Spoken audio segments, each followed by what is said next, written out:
Noon, kapag inabutan ka sa daan, ito ang mga pwede mong pagpipilian. Number 1, dahon. Ito ang pinaka-the best na option. Number 2, pwede ang mga sanga. Mag-ingat lang, baka masugat ang iyong wet poo.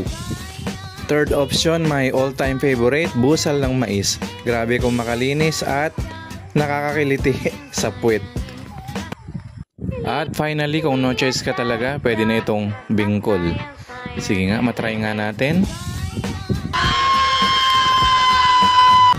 Ngayon naman, kung inabutan ka sa daan, ito yung mga pwede mong pagpipilian.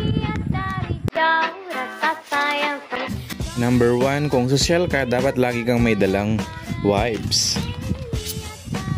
Presko na, malinis pa.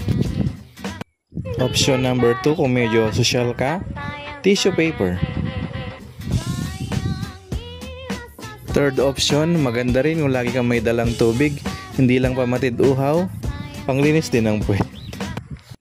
Option number 4, kung oras ng kagipitan, medyas ang kasagutan. At panghuli, panyo is the key.